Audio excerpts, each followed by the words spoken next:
Good afternoon, everyone. Welcome to today's session, sponsored by 38 Digital Market Press Releases, Mr. Randy Roday, who will be with us. He promised me because I was off a call with him recently. So sponsored by them. The link is below. Check it out. Honestly, I nearly said the wrong name. Yeah, my old brain's burnt out. Ryan Durrani's moaning. Ryan, this guy talks too much. I do.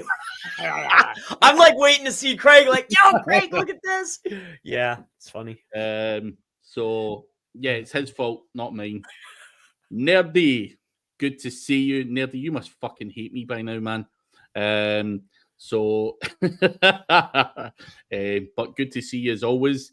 Mr. Randy is here. Link below, guys, as I just said. Randy, the news guy. SEO fan lead is here. Holly Starks is here. Holly, I just think the voice clip. I hope that you can understand what the voice clip says, Holly. But in case you're here to chase me up, why didn't you reply? I've replied now. Had a conversation with Randy. All is good though. So, yeah, all is good. That's all I'll say. But I'm not going to give any more away than that just yet. We need to wait to the new year, guys, to see what all is good means. Oh man, what are you guys up to? Anything good? You'll have to wait and see. I guess so. We will have to wait and see. Can't put it all out there. Nerdy says you're always good for a laugh. Yes, I try. Sometimes it's harder to have a laugh in the mastermind because people are being serious, like, whoa, what about this? What about that? But yeah, I like this session. You can always have a joke and a bit of fun. Normally at Chris's expense, you know. Hey, I love laughing and having fun. Holly will talk to Randy. He will fill you in. Ryan heard there's a new SEO OnlyFans that Craig is running. Oh, dude, man. I swear, I wish I could. I think I would not personally clean up, but if things were different and I was a female, I'd be all over that shit, man. Wait, dude, I have a OnlyFans account. Shut up. I do, but I wasn't doing anything weird on there. No, you're lying. Not yet. No, but for real though, I created one. I have an OnlyFans account. For what you trying to get consultancy calls in there or what the fuck? No, but I was thinking like, dang, they're getting traction and like I don't know, like there's mad people over there. I just created an account. Yeah, but what to be honest too, I was curious of something. That's what it started. And I was like, dang, you're getting mad visibility over here. These guys are getting a boatload of traffic. I looked at it as another social platform. Dude, it's not a fucking so. I have a freaking account. Yeah. Send me a link. I want a link. I want to see what's on here, dude. Holly, I'm not going to Traffic and Conversion. Are you going to that event, Chris? I think it's end of January. Traffic. No. The next one that I do, he just sent me a message like, bro, what the heck is Terry Samuels' event? Traffic and Conversions. No. So yeah. Is my microphone too low? No. Okay. Dude, why have you all of a sudden become anal with all this fucking stuff? Because I don't know. Because I want to be the man. Has someone told you've got a shit mic or something? Like, what's going on? Well, no, a few people said that it was too low. So I'm just making sure. Like I saw it in the video. They're like, hey, your mic's too low, turn it up. And generally, like when I run it through the editor to chop out the stalls, like, you know what I mean? Like it just does it automatically and it'll jack up the audio. So I was just curious, how does it sound on stream? Are these people just, because there's a lot of people that want to be you and they'll come in there and like hate on you. You know what I mean? So I don't know. Is it like these trolls or is it for real? Guys, is his mic low? It is low. Pretty low. Dude, I'm not. Holly wouldn't lie. All right. So it is low. I don't understand. I got to focus. I'm about to go buy the new one. I got to focus right. It's jacked all the way up. I don't know what the heck's going on. This is a Shure. Yeah, it sounds. I thought it did. This is a Shure SM7B, and I got it plugged into a Focusrite. Hey, whatever the heck. Holly may be fucking deaf. Yeah, She's got TV cranked up to hear Chris. That's crazy. I don't get it. I thought it was good. I even took the thing off of it. I don't have that. I am almost certain Holly's fucking at it. Yeah, Holly, come on. Now you're going too hard now. I don't believe it. Ryan Durrani has said, Chris, you need to go XLR, dude. I had the same issues, but your voice is crisp and the levels are good. So perfect. Someone else says good in Birmingham from Business Growth Ready. Holly is at the wind up. Knew it. Yeah. Nick is joining in, or maybe Nick can't hear you. I'm not sure. But Holly's going to traffic and conversions just to hang out. And damn, Chris is leaking. What does that mean? Leaking. I don't know what that means, but okay. I'm not going to see it. I want to see Chris's. So nobody's seen your topless photos. See? OnlyFans. Funny. I want to see Chris's tan. Yeah, I used to have a 6-pack 10 years ago. He's using OnlyFans as a parasite SEO for adult keywords. We know your game, Chris. You've been outed. That was one of the, I was curious about that. I do have a direct, we do have a little project running. And you're leaking when you were talking about your OnlyFans. Leaking information. Yeah. No, it's not. It's just an account. I was browsing for one. And, I was exploring possibilities for traffic. It's okay. It's no big deal.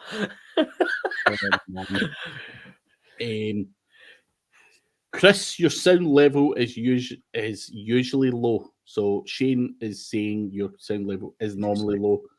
So buy a new mic. Fuck it, Chris. No, it's not the mic. I think it's the because I never shut off the the thing. I don't forget what they're called, like the amp. I never shut it off, and I bought a cheap amp. It was $67. It's a Focusrite though, but I bought the little crappy red one instead of investing in the next one, and that's what happens to me every time. You cheap out, and then it doesn't work right, and then people, but that's okay. I'll buy it. I'll get it. I'm just trying to pick up the pain. The only thing I'm not going to do though is allocate and dedicate time to sitting there and add in all the stuff in the videos. Like, dude, I'm not doing all that. And I'm not giving somebody $20 a video either. I just can't do it, man. I can't. Link insertion on OnlyFans. So guys, also make sure you're asking questions. We're here to answer your questions. Not just mics. Yeah.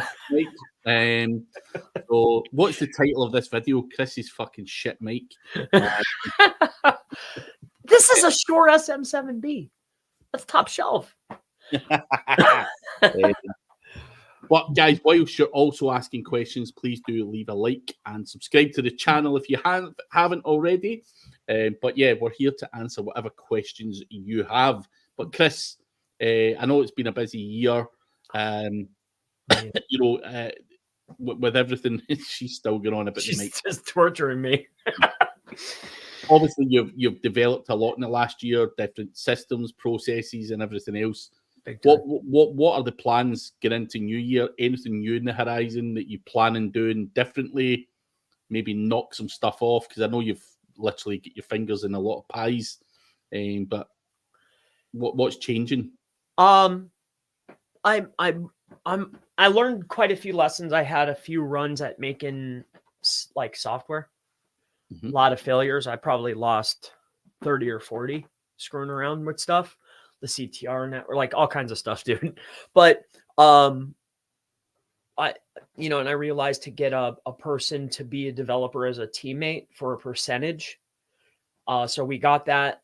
And so search, and that's what I was going to ask you. Search engine optimization tools.com is what it's going to be on.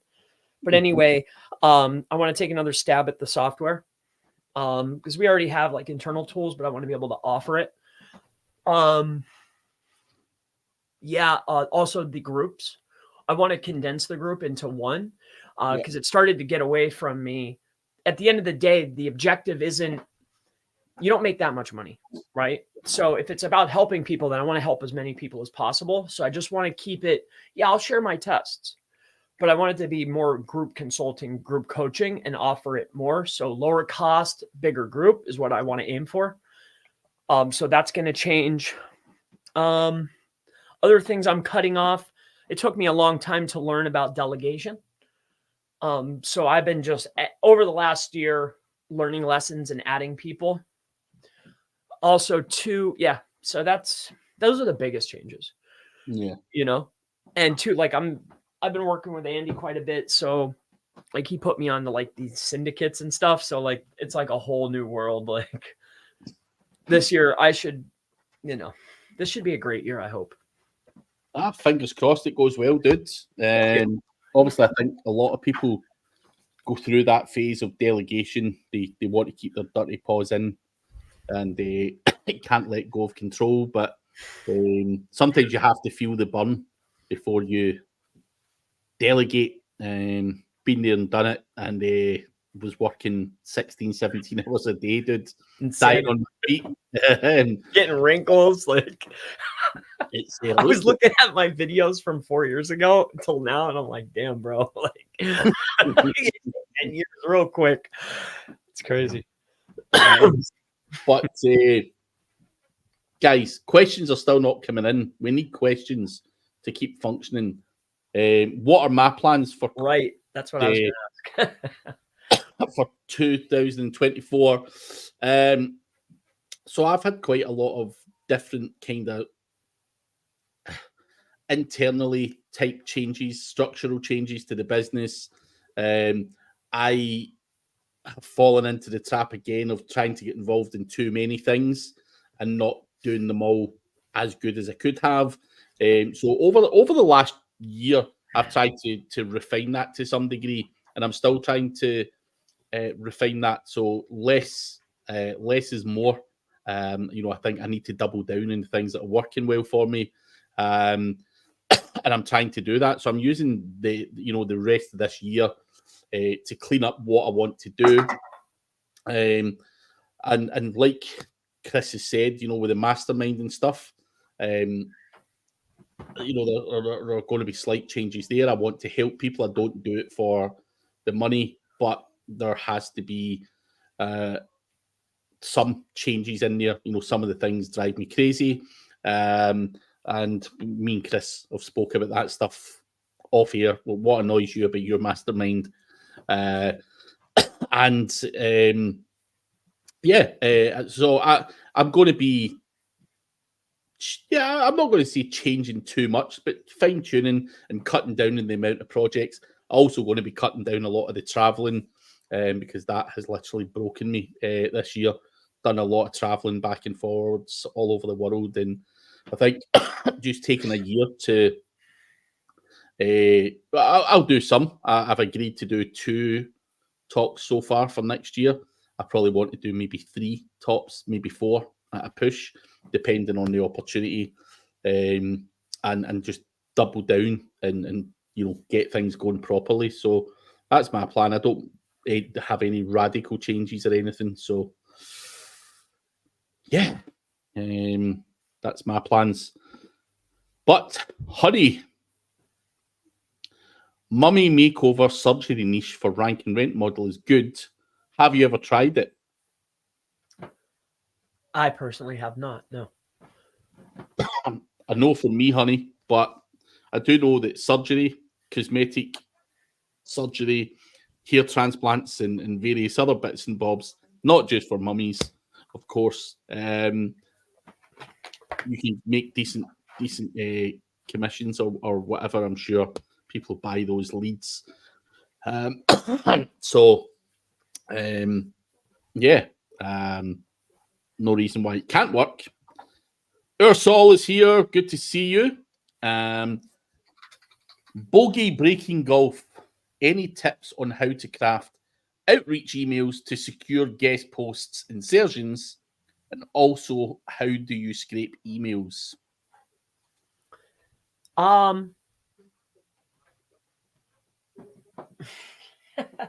I think there's a lot of ways to go about doing that. However, I think going 4 levels deep, Scrapebox has a premium extension that's inexpensive and works very, very well as long as you have the resources, and it'll scrape all of the websites. See, I do it a lot different than other people, and my success rate is in the 1% to 2% range. And then from that 1 or 2%, generally an acquisition of a backlink will be another, 2 out of 100, right? That will actually take the price that we're shooting for. Because whatever the number is, I cut that into like a quarter, So with that being said, Scrapebox, go 4 levels deep. You can get the big acquisition of emails, but there's blocks in there. Like if it's the hi, hello, support, or dev, we don't want it. It has to be an actual email. But that's not the hard part. The hard part is the inboxing. That's a whole nother ball game, but that's how you scrape them. Or there's another tool. There's lots of tools. Hexamatic, there's tons of them. And then what was the second part of the question? Secure the guest post. Well, like I mentioned before, so that's one way to do it. But what we'll do is we'll go into Ahrefs or SEMrush. We'll pull a backlink report from the top 10 competitors based on the keywords that we want to win. And then we'll just take their backlink report and we'll go to every one of those sites that are in the list, all of them, and scrape, excluding the support, the dev, the blah, blah, blah, blah, blah. And then we'll reach out. We'll hit every single person that is on that list. And then whatever we get as a return, whatever the number is, whatever they say, it doesn't matter. It's going to be a quarter of the cost, generally speaking. And that's pretty much about it. But again, the big issue here is getting those babies to inbox. It's a real pain. I did like a public case study blasting people. I think out of 100,000, I got 1,000 responses. And out of those 1,000 responses, I believe we probably maybe got about 15 good solid links for the price that we wanted. So there you go. A real pain in the behind. Furthermore, which led me to purchasing of domains through a broker at scale. Much faster, cheaper, easier to implement. Not cost effective, but what's that? Well, I was going to say, Haji, you're welcome to ask questions, dude. Just pile them in. We'll get round to them. Randy, what do you think about the SEO heist method? Do you like it? Think it is ethically wrong? Randy and Holly were talking about that on Randy's show yesterday, I believe. Yeah, I saw Gotch talking about that. I don't know. I briefly saw it only because I saw Gotch talking about it. I don't even know how it works. I watched it for about 2 seconds and I was out of there, to be honest with you. So, well, to put it in short terms, there's a guy out there, just in case anyone else is like, what the fuck are they talking about? A guy talking about how he basically stole a competitor's traffic, if you want to call it that.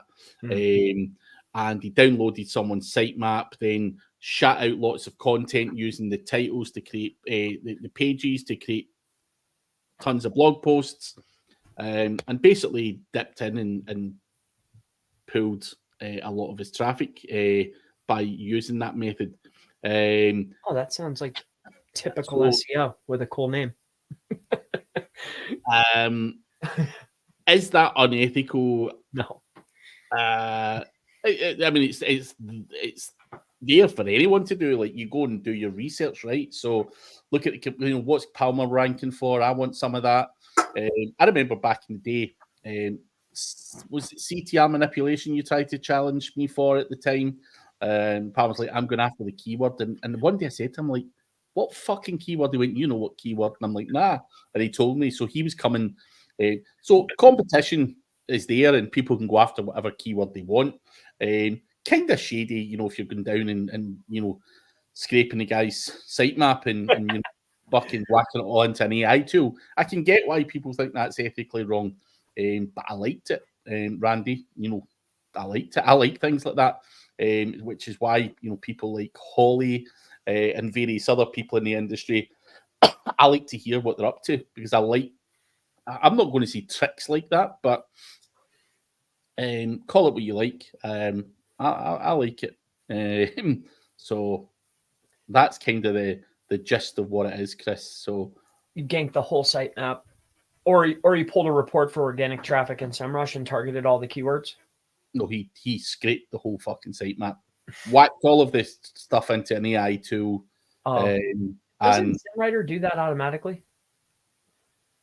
Whatever. Right. That's fun. But that's awesome. that's you know, the kind of basics of it, what he done, what he used, how he done it. I don't know. Yeah. But Oh yeah, a million ways. Yeah. right job for all I know. But it's it's neat. I just like the thinking outside the box, if we want to call it that. So But that's my opinion. that, you know, that strategy, not that way though, but you know, like say you're going for personal injury in Philly and you're like, okay, what's this guy ranking for? And then you're stacking in supporting content based on those keywords. We've done that. A little different. Yeah, that's fun. I never took the whole sitemap though, no. That's fun. Is that ethically wrong? That to me sounds like good work. Good job. Like, congratulations. That was a good idea. Right? I'm just angry I never thought of it first. Yeah, exactly. Like, damn, that's a good idea. Yeah. Rohan, does PBN still work? What should be dripping rate, and how many PBNs are safe, and how long can we keep them live on the target page? So Chris, you also do a lot of PBNs. I like PBNs. Now, I'm going to answer the first part. How long do you keep those links live? For as long as you can get away with it, dude. Forevermore, they don't come down. But Chris, dripping rate, how many PBNs are safe? What's your thoughts on that kind of question? Well, that's wildly dependent upon how old the site is and how big the site is. You know, in my humble opinion, if you have a big enough, old enough site, you could build 10,000 links without having an issue. You could easily build 100 links to each page on a particular site if it's old enough and it has enough pages to take it. You know, like usually we do, the velocity is going to be 20 at a time, depending on age and how big the site is. But you know, we've hit sites with 1,000 referring domains only to find it be very helpful. But yes. See, if I was to say to you, I'm going to call BS on that 20 figure, and I say it's 33, what are you going to say about that? Would you agree or disagree? I drip feed 33. You could do 33 or 20 or 10. It's all different numbers. I think generally for this project that we started with 20. It could have been 33. It could be any number you want. By the way, I'm not really calling BS. Oh. I just, you know, but you know that the number is, don't go doing. Yeah, the numbers are relevant, right? You know, fucking thousands at a time or something.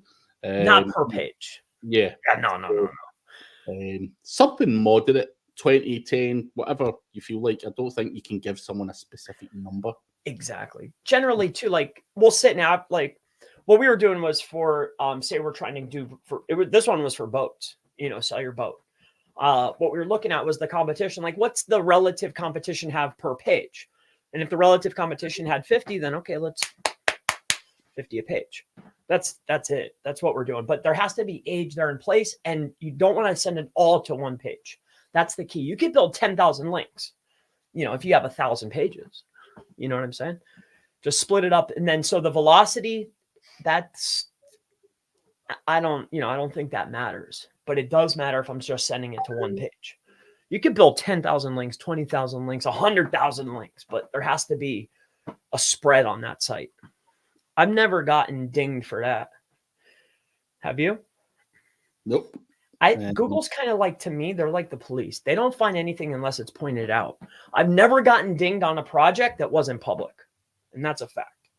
I've only gotten dinged on stuff or gotten penalties from stuff that I showed on YouTube. That's it. You know what I'm saying? Like, it's crazy. Some reporting it. It's or multiples or whatever the case may be, but only public projects. So that's that. Well, Holly, there can tell you she spoke on stage at Chiang Mai, released something about YouTube, and by the time she landed back home, poof, the whole lot was boom up there. Like, I would never go unless it's a direct competitor and I have to. I would never go out of my way to stomp on somebody ever, never, unless we're trying to, unless you're trying to, eat out of my box of pizza or something, and then you got to go. If you're not working with me, you're working against me. That's right. But Ryan Durrani is saying, do you see any traditional affiliates moving to platforms like TikTok for TikTok Shop? Personally speaking, Ryan, no, I don't see big affiliates doing it. What I do see is people who have no fucking clue about marketing getting involved in making money in TikTok Shop. So I see people who are just TikTokers, local people selling everything under the sun, whether it be makeup, jackets, clothes, whatever. I think there's a lot of traffic there, and I think those people are taking advantage, and rightly so, but it's fucking peanuts that they're making. Now, could a real traditional affiliate go in and clean up in that TikTok set up? Of course they could. Of course they could. Someone like Holly probably already is, doing her fucking AI stuff and all that stuff. She'll probably say, yeah, I'm fucking shitting all over the place. She must be something, because she's been silent for a while. Yeah. But I don't really see any kind of the affiliates that I would be aware of or know or anything like that. Don't see them really utilizing TikTok as much as they probably should. Do I go on there and do TikTok Shop and go to sit there and go buy this bottle of water? It's £3. I'm not fucking doing that shit. It's not for me. So I'm not going to be doing it.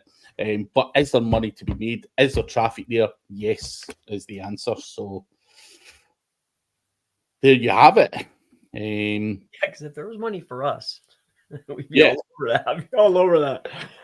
It just depends how much there is, but I'm not going to sit there going, hey guys, got this bottle of water sent over. Yeah. What do you think about it? Just buy it. Like, that's sleazy as they fucking come. Like, fuck me. Oh, look at this new red lipstick. Buy it from here. Here, $8. It's $1.40 down there, but don't worry about that. I could probably go on and do a spoof thing, like put on all this scraggly fucking lipstick and sit there with it all over the place and have fun with it. But yeah, who knows? I had to delete that app, dude. I just set up the API to upload the shorts to it. I got rid of that thing. That thing, that's the devil. I stay off of there. Honey is asking, how can I naturally, Chris, naturally attract backlinks? None of your fucking PBNs, nothing else. How can you naturally get that to happen? Well, I think there is I know, but what are you going to get for free? Anything worth having generally isn't free. There's going to be some type of exchange. Now, with that being said, the way to attract them naturally is by creating content. And you will get picked up by, site testing sites, directories. You might pick up some citations. You might you'll get scraped somewhere and get links, if you have enough pages and you rank that good enough. But anything that's pushing, I've yet to see somebody just create stuff and just kill it. Like, I just never see that ever. Have you?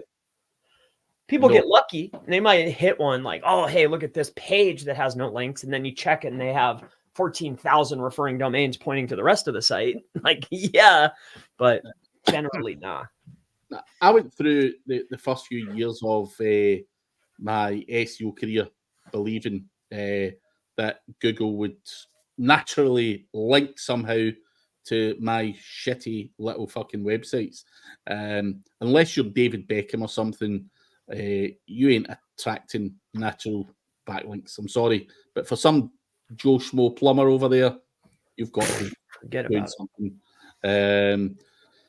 So yeah, or do PR, come up with creative stories, reach out to local journalists and see if you can get stuff that way. That way it's free and kind of natural. But that's a lot of hard work. But our Sol says AI statistics, funny SERP, Forbes on the bandwagon, and even Brian Dean's new website. I didn't know he had a new one. I know he sold back Linko. Yeah, he's got that. I think it's just that tool that he has. That's what he's been hammering. I forget what it's called. Who knows? Yeah, doesn't make me anything. Yeah, it's not fucking paying me, so I don't give a fuck. He never reaches back. I tortured him for a year straight. He's a nice guy. I've met him in person once, and he was actually a relatively nice guy. But knowing what I know now, in the position that I'm in, my inbox is flooded with people. I can only imagine. So God knows what that guy's getting. God only knows. So I get the opportunities are probably endless. People crying over spilled milk, always Holly. Romaisha.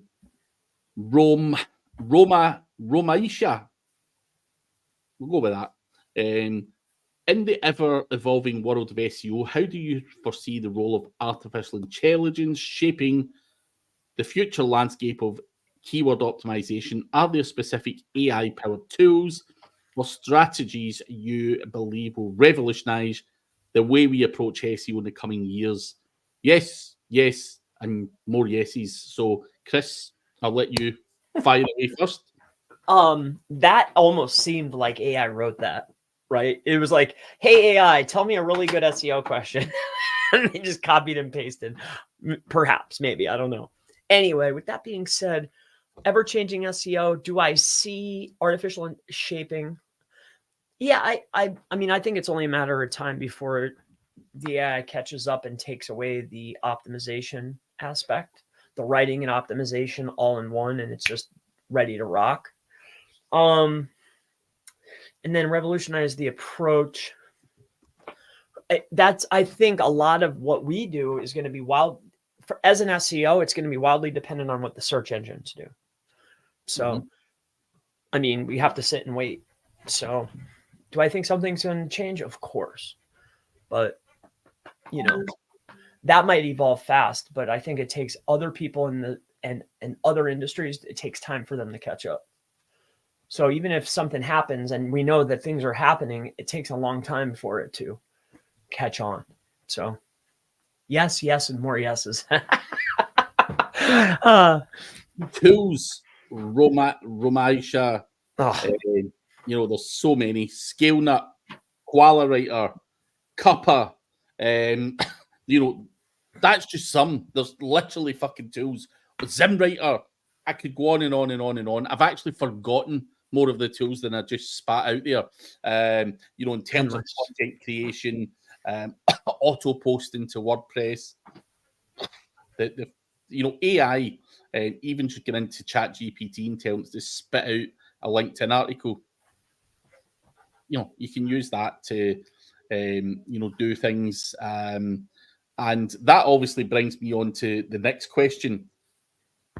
What was your strategy with Parasite SEO if you were ever involved?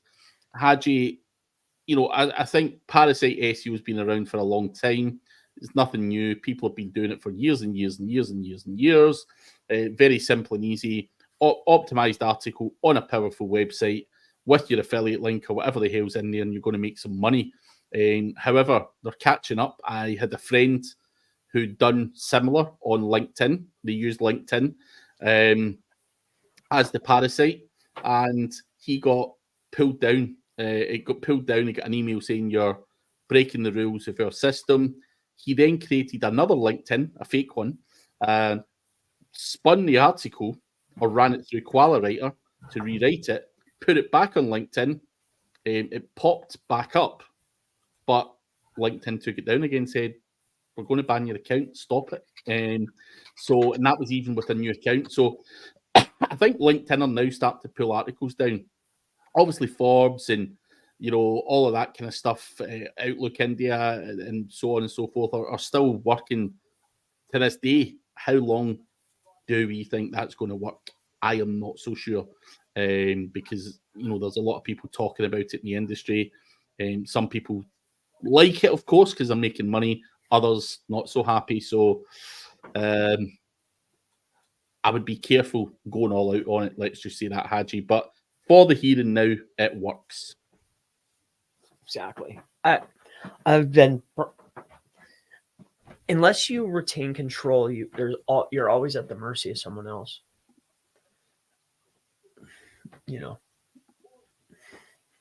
Good luck, Haji. Aaron and Maeve, good to see you guys. Emma Hansler, is it possible if we give 100% revenue guarantee before taking the project? What? I'm not sure exactly what you mean. Maybe you send that to the wrong person, perhaps. Are you watching multiple streams? Is it possible? Right. I don't know if he's asking. Bro, this is what I'm taking from this. Can you guarantee revenue to a client before taking on the project is what I'm seeing there. I personally would not. The only thing I guarantee is that you will get a lift. Like the rankings, like that kind of stuff. Like I guarantee you will know there is going to be a noticeable effect. How much and exacts? Never. How could I? How? No way. Even with my own certain own projects, Chris, sometimes I sit and pinch myself going, fuck, that's making way more than I would ever thought of. And also the flip side of that would have been like, you bastard. I ain't earning here, what's going on? So not something you can guarantee in any way, shape, or form, and I don't care who you are or who says it, there's no chance. Chris Boland, for riskier black hat SEO, do you use separate Google accounts? Does Google penalize individual sites, or can it penalize the sites linked to an account? Similarly, with multiple GMBs. So multiple accounts. I think no matter what, Google, regardless of what you're doing, you're being tracked because Google fonts are on every site. Secondly, Google penalize individual sites or penalize sites linked to an account. Google's game is data. That's how they earn. No matter what you do, they got you. So that's that. And then something with the GMBs. I do separate GMBs. But that's only for, I've noticed in the past, not only from my own projects, but watching a very well-known establishment lose 250 units. It's like a domino effect. So I do keep them separated. Generally, if we're going to work on a client, we want to log in as manager through theirs. And we have them create the email so we can log in from their business account. If we have it attached, it'll be attached to an account where it's in and right out. It's only one. So that's what I have to say about that. Hopefully that's it. If I've got riskier black hat stuff going on, I would segment out the Google accounts as well. Just that's what I've always done. One account per asset. Whether Google can track that or not is a whole different argument.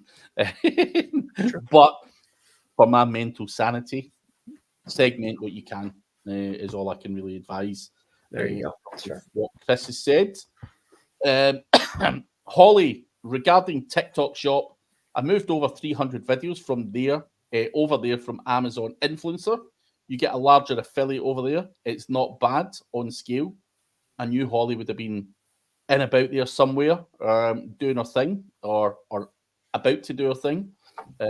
So there you go. I think it was Ryan asking that. So Holly's in there. And if anyone knows Holly, you'll know she likes to do things, not just one or two websites. She does things on a much bigger scale, which is always good to see. So there you go. Rory Tassel. Craig, I saw you mention that you're more interested in bricks and mortar businesses. What do you have in mind? Also, is that because niche sites and affiliate stuff is getting harder and harder? Not necessarily, Rory. When I say that, it's just another thing to look at. Everyone's obsessed with doing affiliate or niche sites. No, bricks and mortar businesses make money too. For me, I need to be careful what I say on YouTube. But of course, I will consider bricks and mortar businesses. Can I invest X and make Y out of it? Now, most bricks and mortar businesses that I would potentially be looking at don't market themselves that well. Can I go in there, add my skill set to it, and scale it up? The answer is yes. So I've got involved in a nail salon purely because my sister-in-law is a nail technician and the salon went bust over COVID. I generate some cash through that, which is always nice, cash-related business. So, these things are also important to me as well. Obviously, spreading your risk. Did I want to invest in that, or did I want to invest in another affiliate website where Amazon were crushing the commissions and Google were fucking penalising everything left, right, and centre? I think a bricks and mortar business is slightly more stable, not because stuff's getting harder and harder. I just think I want to spread my risk into bricks and mortar businesses rather than just focusing on affiliate websites. I do a bit of e-com, got a couple of nice websites there that are monetized through a couple of different methods, drop shipping and stuff. So I'm looking at everything. It's just about spreading that risk. I also have a website that I do nothing else but paid advertising on. Not because I don't think SEO's great, because I'm getting a massive return on investment on it.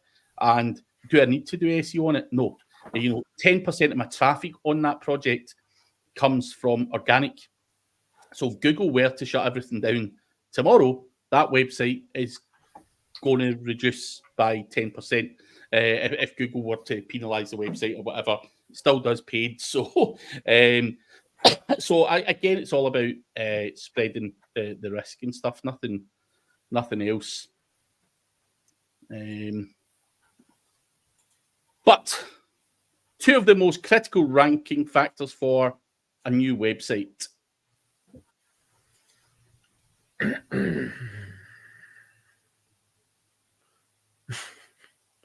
Content links. I thought you might say that.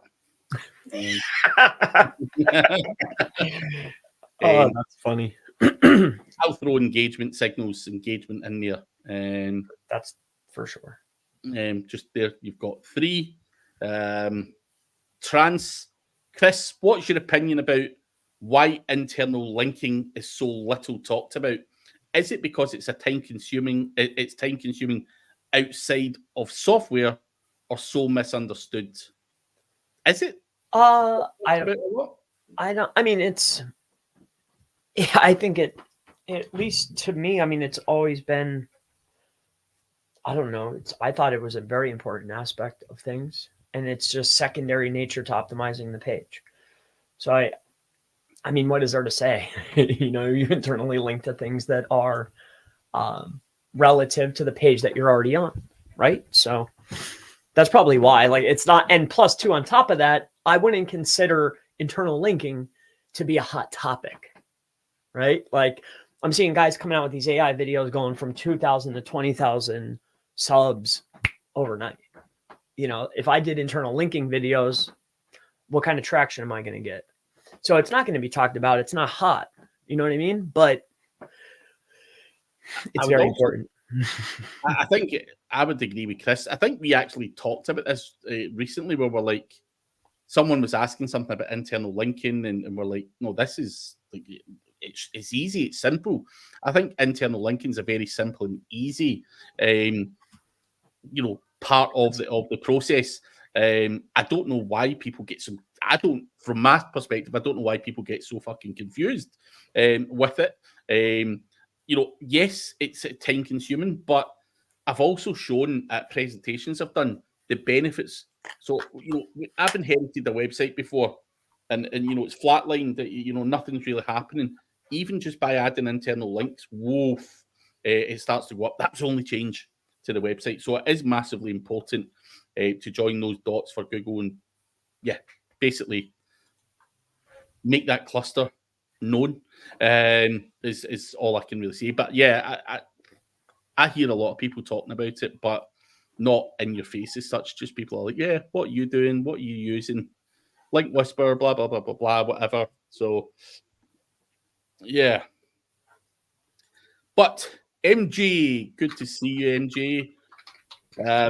Is it worth submitting a disavow list file to Google Search Console for spammy Adderall links pointed at you? Would you disavow those, Chris? She's got a whole bunch of shit pointing at her website.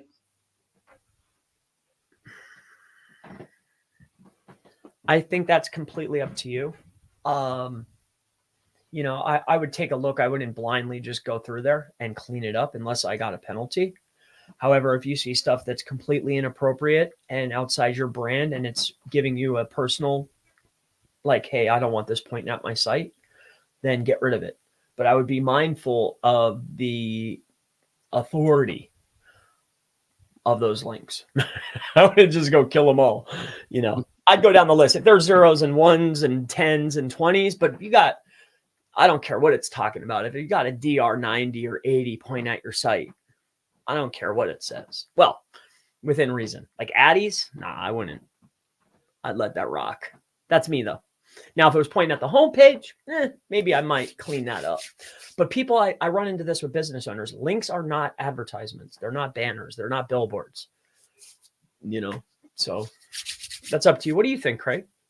I would tend to agree with pretty much a lot of what you said. If you've not had a penalty or anything, why go and clean it? Now, if I see, and I have seen people go and doing a blind disavow, like you said, and they've actually dropped the rankings because they're removing stuff that is still passing power and stuff like that. So you need to be careful in terms of what you disavow. So I don't think you can blindly do it, as Chris said. Yes, I've had attacks on my website. Yes, I got a partial penalty. Yes, I done a disavow and it helped me recover my rankings. But unless you've got that penalty, what's the point? I think in most cases, Google's narrative is they can ignore stupid, shitty little links like that anyway. So I don't think you need to dive in. I need to see it, of course, which we can look at the next time I speak to you. But nah, I wouldn't touch it for now. But like Chris says, there's certain things, if they were pointing at the homepage or, I need to see it. But in most cases, that junk's not going to work against you. So there you have it. RPA. Should we only do PBN or combinations of guest posts and PBNs? Always diversify RPA. Yeah, I don't think that your entire backlink profile should be, constructed of just guest posts, which are just, a PBN, right? So if you're selling links, you're a PBN. But with that being said, even if you're exchanging links for content, you're a PBN. Okay, you know what I mean? I don't look at PBN as a derogatory term. However, back to the point, your whole backlink profile should be diverse, and it should be diverse enough to where you have stuff that the rest may not have, but it is category specific. Hopefully that helps you out. So you want both, but not only those. There should be other types of links in there. And there should be some foundational elements as well, stuff that you would consider to be garbage and or no follow. Go look at a name that we all know, Neil Patel's site. Go look at how many no follows he has. countless. So there you go. What was that guy called again? Neil Patel. But Fred has another question. Best AI detectors to gauge if content is AI generated or not. Are you seeing any value in any of the AI detectors just now, or do you still think they're a lot of shit, Chris? I think there's no value at all. I'm waiting for Glitter to come out with a new version, to where it breaks down. I like Glitter. Now, when Glitter comes out with the new version, I think that'll be the best way to analyze text for repetitiveness and or AI.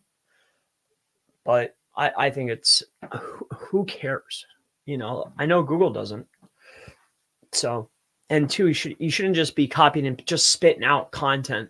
You know, it's, have you seen any tools that spit out copy paste content that's just ready to rock?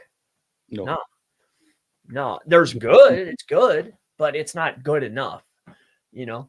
So, we had this topic in my mastermind today where we were talking about stuff, and Ryan Durrani basically wanted this call, and he's wanting to see if there is anything that just spits out and it's really good to go.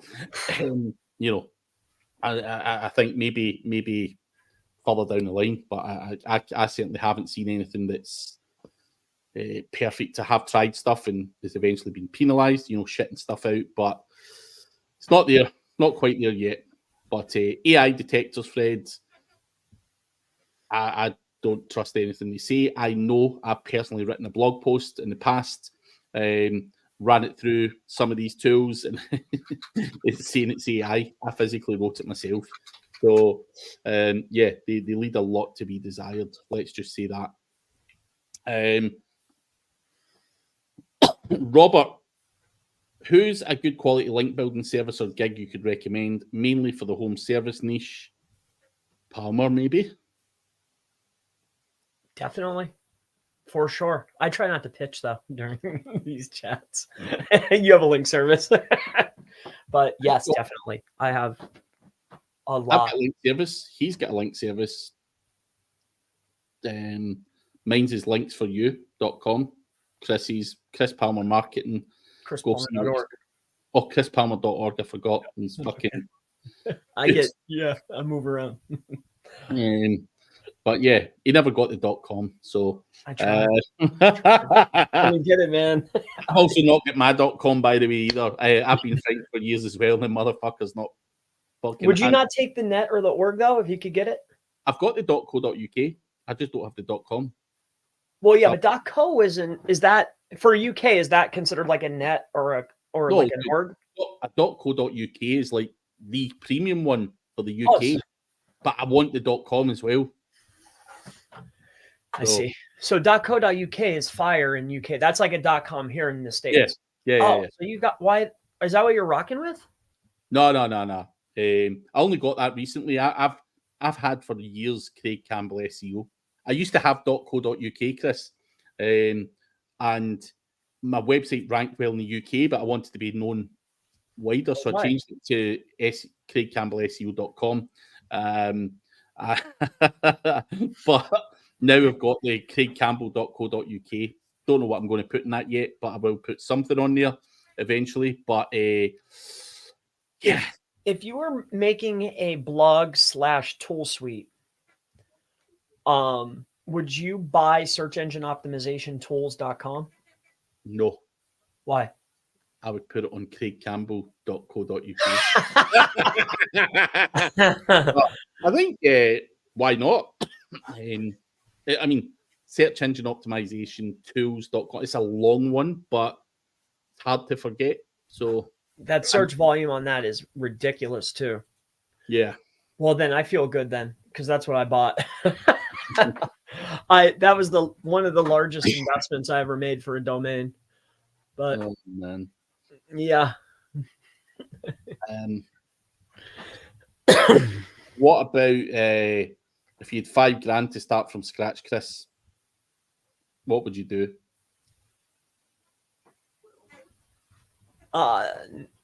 It has to be web related. I don't know. I assume we're an SEO channel, right? So, $5,000.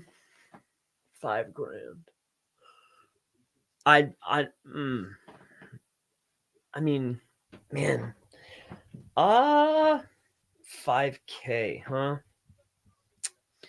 I think I would find a non-drop domain that had 5 years, that had a very limited backlink profile, but had a really good name. That would probably be a G. And then I would invest the next 3,000 in whoever the specialty writer is for that particular niche. I would invest the next $3,000 in that. You should be able to get 100 good articles.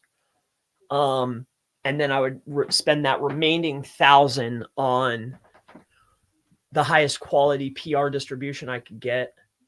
And then the remainder on high powered guest posts to send to the homepage. That's what I would do. And then I would sit on my hands for the next 3 to 6 months and wait for that to flourish. That's what I would do. If it has to be web related. Because 5 isn't enough to get something that already is there. So I'd want to get something that is at least almost there, which would be an old profile in the exact niche that I want with a really good name with limited links so I could fill it up with high powered stuff. That's what I would do. How about you?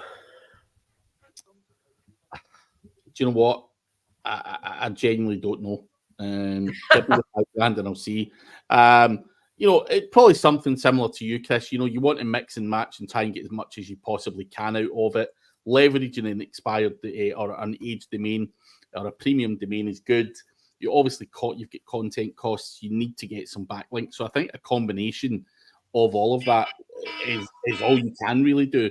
We can't really do much else other than that. You could throw it all at ads. There's other suggestions. Have a shitty landing page and sell someone else's fucking course and pump loads of ads at it and hope that you make 10 from that $5,000 spend. But they're all risky. But yeah, it's quite hard to do much with $5,000 to be honest. But a combination of what Chris says, maybe not just $1,000 on the links, but it depends on that premium domain name. I would maybe pay slightly more on that, but there you have it. RPA, PBNs are becoming more advanced as networks have become safer, content quality has become far better. Do we get more strong links spread out on all money pages and completely avoid costly guest posts? That's something you can do. A link's a link. RPA, whether you're paying, it's got to be cost effective for you. If you feel that costly guest posts is something you don't want to pay for, then of course, utilize PBNs, niche edits, whatever. Just don't try and stick to the, just PBNs is all I would say. Just spread the risk, not the risk, but spread the money around. Added different types of links that you can get. But we are running out of time, guys. But try and go through these ones quickly. What about link velocity? How does Google handle an expired domain that is forwarded? There might be millions of links forwarded in a short time. The forwarded links don't count towards link velocity. So in that situation, Chris, where a expired domain that's been forwarded on to your chrispalmer.org, there could be millions of links forwarded in a short time. Does that not count towards link velocity is the question. Well, it does count, but then there's a perfect there's a perfect example. Like that link velocity is it doesn't really matter that much, because what generally happens is you get a ranking increase and then your previous keywords tend to start showing up. So yes, they count. Yes, you get credit. It might take a long time, and yes, you're going to lose some, but it's okay. Works fine.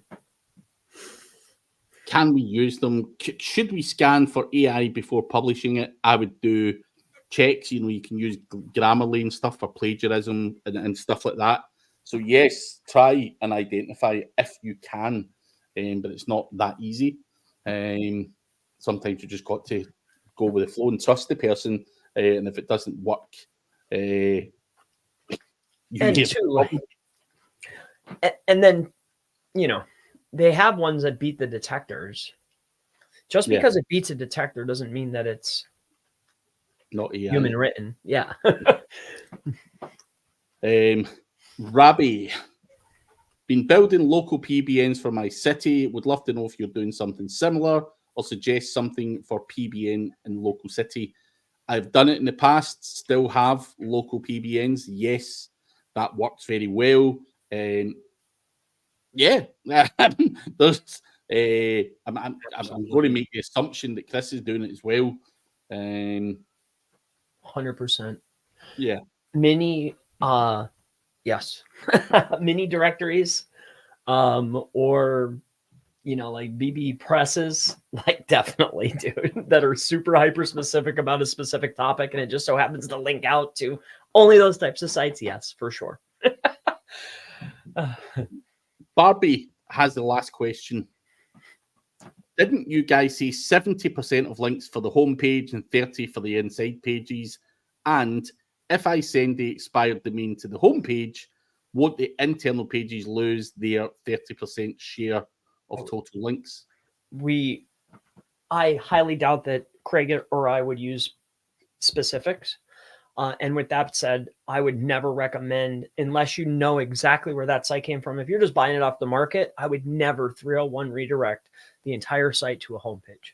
Never, ever, ever, ever. No way. Unless you know exactly where that came from and you know it's gold, I would send it to an inner page. Yeah. So that's that. And then on top of that, these percentages, this is hard to say, but generally in the past, from buying expired domains, you lose a large percentage of referrings. I don't know why or what, but you do lose a lot if you're scraping off the bottom of the barrel. Like you're going to expireddomains.net, scraping as many as you can. Anything that has, you know, DR40 or better and has more than 250 referring domains, you just buy that whole block and throw them up. And then you look down the list a month later. I guarantee you that most of those domains lose 60% of their links. It might be a different percentage. Don't quote me on that, but you lose a chunk of links. Referring domains. I think it has something to do with I'm not sure, but yeah. So with that being said, if you buy an expired, I would send it to an internal page. You'll save yourself so much grief. I assure you.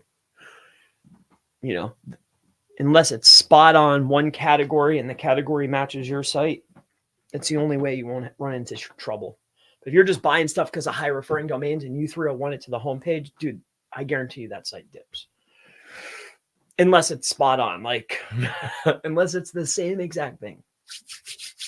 You'll save yourself some grief. Trust me. Hopefully that helps you. But we are out of time, guys. And we will be back at the same time next week. Are we back next week, Chris? Are you still about? I'll be here. Yeah. Oh, yeah. Why? What's going on next week? Nothing, but just in case you were wanting time off over Christmas or whatever. I know it's not Christmas next week. It's week, but yeah, so we'll be back at the same time next week. And we'll speak to you guys then. Please do check out chrispalmer.org. That's it. It couldn't come out. And also check the link below for 38 Digital Market press releases by Mr. Randy Rodey, guys. And appreciate all the questions. They came thick and fast in the end. Hopefully we answered as much as we possibly could. And we'll see you all next week, guys. See you next week. Thank you.